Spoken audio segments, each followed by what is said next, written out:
We have already seen considerable inflows into XRP, taking it nearly to an all-time high of $3.40 back in January. And it's really part of the reason why XRP is holding above $2 so well. We just have this massive buy wall of people lined up to buy XRP at $2. And so we've tapped off this level 3 times back in December. We did it again in February, triple tapping off this $2 wall of support. Buyers just can't wait to get in on this asset if it does come back down in price, and that's why we're holding so well. But I want to talk in this video about the big inflows that are going to be coming from the institutions here in a short time. So please understand that we are expecting some volatility and uncertainty up until Liberation Day. That would be April 2nd, when the tariffs are going to go live. And I think that this trade deal really gets sorted out. And so that's going to be the peak fear moment. We'll see what happens leading up until then, but I am expecting a little bit of uncertainty, maybe one more pullback. I'm going to show you something interesting that I see on the charts while also giving you an order book update. You're not going to want to miss this update, and if you appreciate what we're doing, make sure you are liking our videos, helping us out by sharing them out far and wide. If you want to support us further, we have all of our community resources available at zachrector.com, and we just went live with our hats. We got 2 hats so far, okay? We got the camo, we got the white. I'm waiting for the rest of our supply to get in. More hats on the way. The party is just getting started, and I appreciate your support so much. Let's roll. Key events this week from Kabesi Letter: S&P Global Manufacturing data on Monday, consumer confidence on Tuesday, with new home sales data on Tuesday as well. So some insights into our economy to start off the week. And then we get the Atlanta Fed GDP Now data on Wednesday. What's the forecast going to be here? Q1 about to wrap up, in Atlanta Fed, not only did they shift and adjust their projections, they are now projecting a negative GDP for Q1 of 2025. So we'll get the update on that on Wednesday. US Q4 2024 GDP data, the final revision, I believe, is going to be coming in on Thursday. So we'll see how strong it was when Biden handed it off. And then we get the February PCE inflation data on Friday. We are now 10 days out from President Trump's reciprocal tariffs day.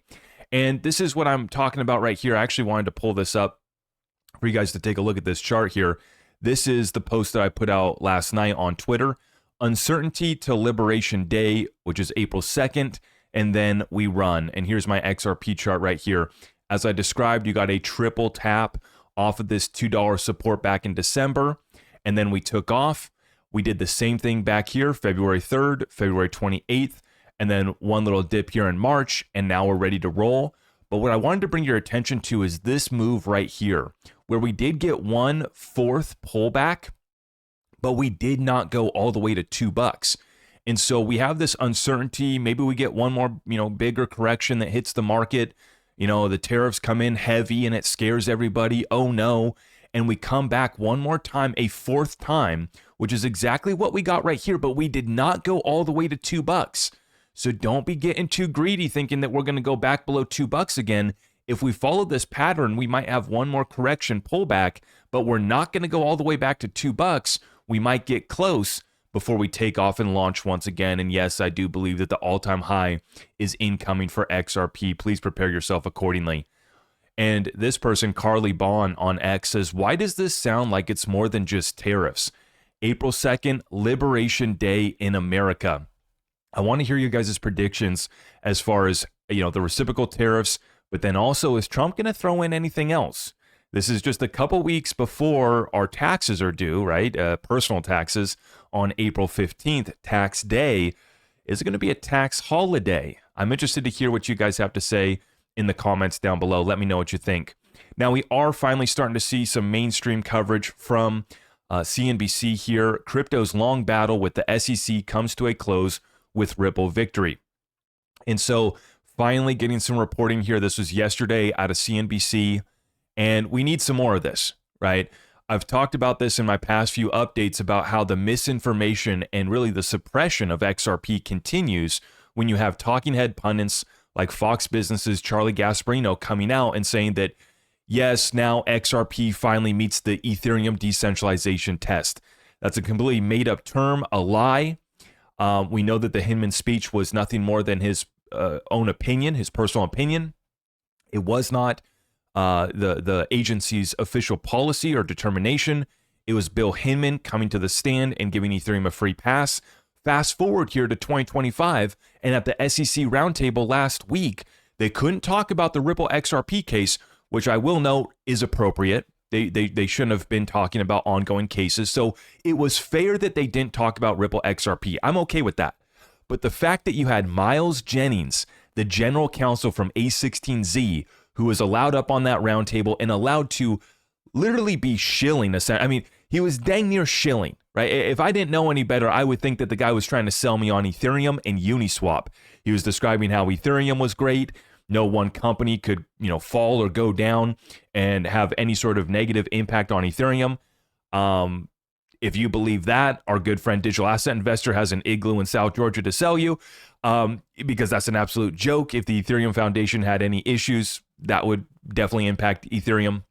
If Consensus had a problem, definitely would impact Ethereum, on top of all the other issues that Ethereum faces. So, but anyways, this is supposed to be an SEC roundtable, and you got the general counsel from A16Z talking his book, essentially shilling Ethereum and defending Ethereum and Uniswap as if they are these perfect conceptions and perfectly decentralized protocols, even though we know that Uniswap, the AMM for Ethereum, is a smart contract, definitely is a choke point, and some would argue that it's not even really that decentralized, but we don't have to worry about that because on the XRP ledger, our AMM is built into the layer 1. There's no smart contract, there's no layer 2, there's no third party that is facilitating the AMM on the XRP ledger. It's completely decentralized. Big difference. But unfortunately, at the SEC roundtable, no one was there to represent XRP or Ripple, and we were not allowed to talk about the case either. There was a couple of the lawyers up there did mention it briefly, and they quickly got shut down and told to shut up, don't talk about the Ripple case, which begs the question, well, you guys are going to be ending this case probably next week. In fact, I meant to drop that prediction for you guys this week in this episode here, is that I do believe, I just shared this with my Discord group yesterday. We had a fantastic call for about 2.5 hours yesterday in the Discord group. Really good session. And so if you're looking to get tapped in there, just sign up through Patreon to get access to Discord. But the prediction that I have is that this week, the case is over. It gets officially settled up. And on Thursdays, when the vote will take place at the next Sunshine Act meeting, so the SEC will be meeting on Thursday. I believe that the commission will vote either Thursday or sometime this week, and you will get the official announcement from the SEC that they've dropped their appeal by Thursday or Friday. So you guys can hold me to that. The next XRP prediction, I know you guys love it. And I'll just tell you that I'm loving this coverage of XRP right now. This is part of the XRP go viral moment. And just wait until the official headline can read, SEC drops Ripple case. Some people need their hand held. Some people really need it laid out for them that the case is over. They don't accept Brad Garlinghouse's word. They don't accept Stuart Alderoty's word. They don't like that I say that the case is over. And they have to wait until the mainstream media spoon feeds it to them that, yes, the SEC has dropped their appeal. But I predict that that's going to be coming this week. You guys let me know what you think about that. Continuing on the XRP go viral moment, this is MoonPay. Every Saturday, we publish a crypto newsletter focused on one big topic.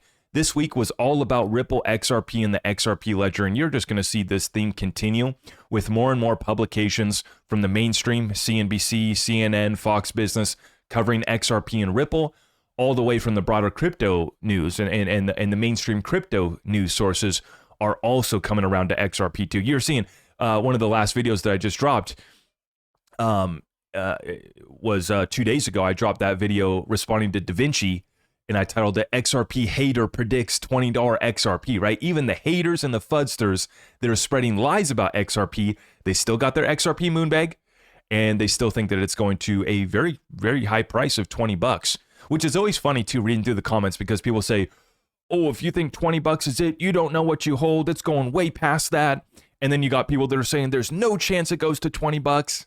And so I always like to read through, and you guys entertain me in the comment section down below, and I appreciate you for that. Thank you. Speaking of fake news, though, I do want to clarify, and as I try to do, I try to cut through the narratives, the stuff that's way too hype and made up nonsense, and then the FUD. We also dispel all of the misinformation about XRP. Now, this is a prime example, and I'll just say this respectfully. I would take anything that Binance Square puts out and just throw it out. You could throw it in the trash. You could throw it wherever you want, but I would just completely disregard anything that you see from Binance Square because it's just an opinion forum. It's a place where anybody can contribute and share their opinion, which, sure, if you want to read through some opinions on Binance Square, that's great. But what happens is these op-eds get put onto Binance Square, and then they get shared around by a bunch of other researchers and journalists and other crypto news sources that just throw whatever crap gets clicks for them out instead of clarifying what this is actually about. So this is an article right here from Binance Square. And once again, it's not even real. It's not an official article. It's just a forum where anybody can contribute. But they say XRP just in. $1.4 trillion deal sparks massive changes. Trump's surprising shift in stance. And it goes on to, talk about the $1.4 trillion deal that just got passed. And they don't even clarify what it is. Like I read through this whole opinion piece, and they don't even clarify that this is the $1.4 trillion commitment from the UAE. They don't even outline what the $1.4 trillion deal is. And then they just try to say that it relates to XRP, which it has no direct correlation. But what is interesting about this is that we know that Ripple has been partnered up in the UAE with multiple institutions over there.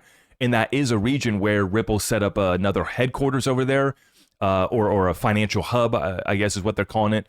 They set up another hub over there in Dubai. And they're heavily invested in the MENA region, which is Middle East, North Africa. Just dominating that area really in the cryptocurrency space. One of the biggest players in that region. And in fact, they just got the first of its kind green light from the DIFC, which is the Dubai group, regulators over there.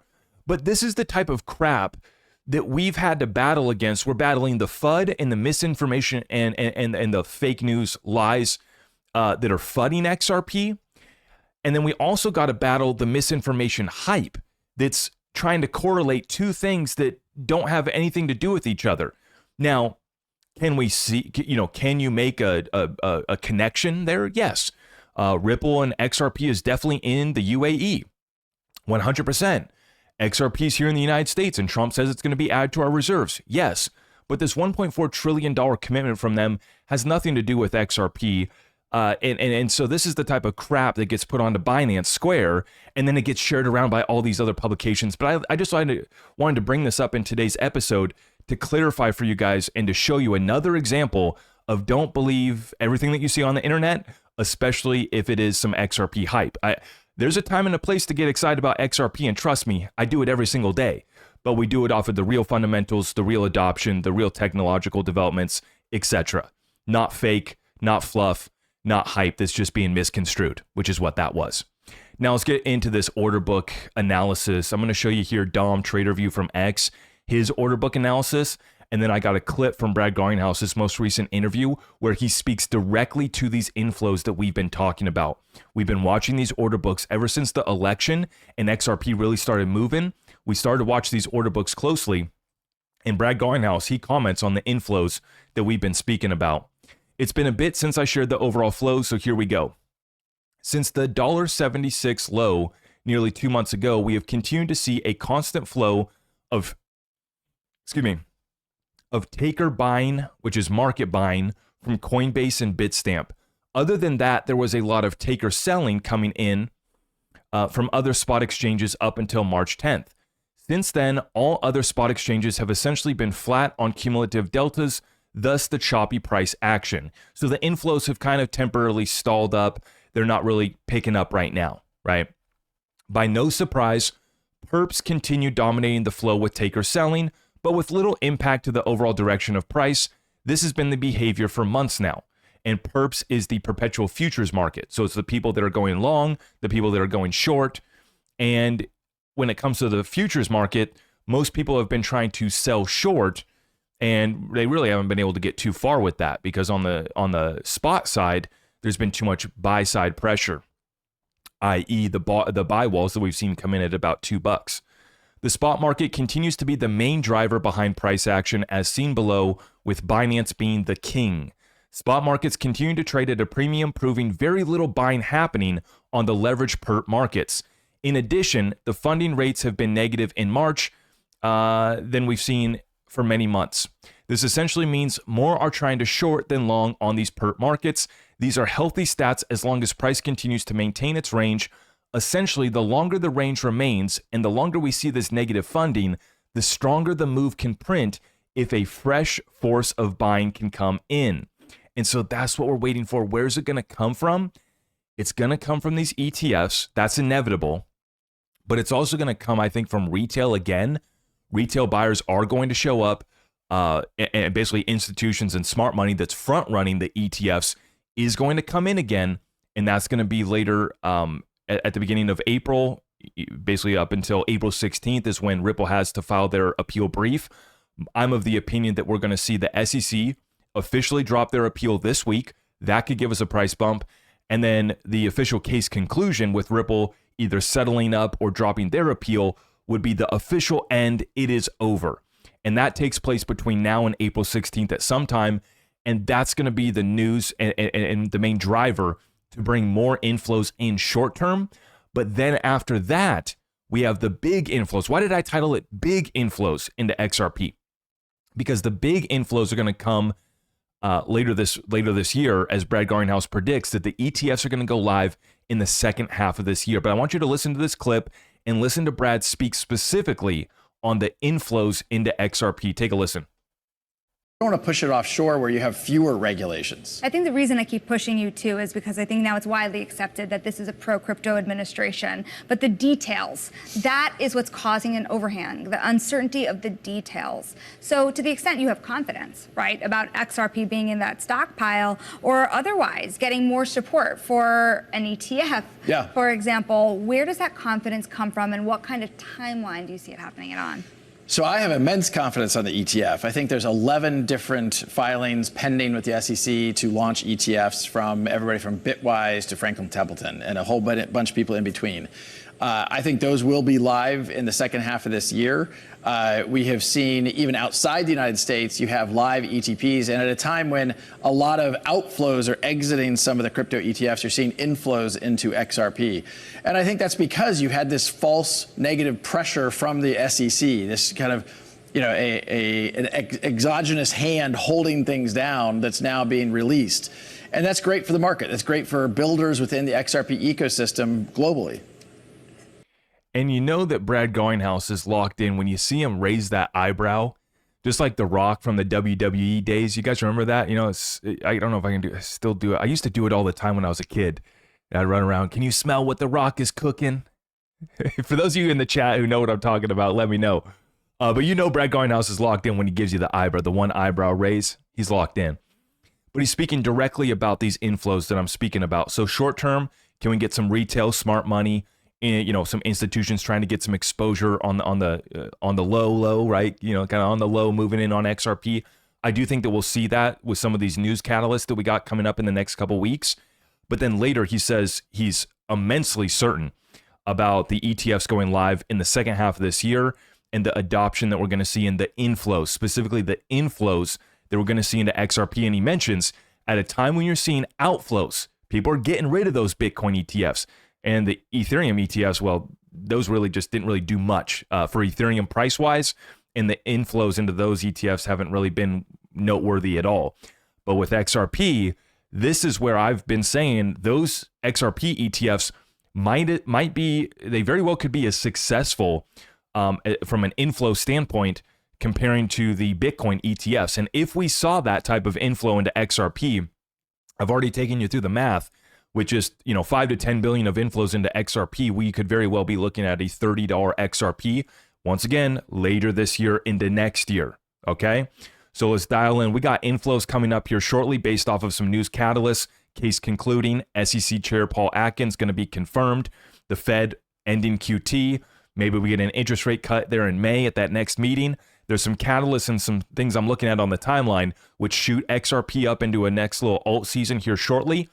Later in this year, second half of this year, ETFs go live, and this wave of inflows is said to take XRP to that $20 to $30 level that I'm expecting late this year into next year. Please lock in. Please like this video.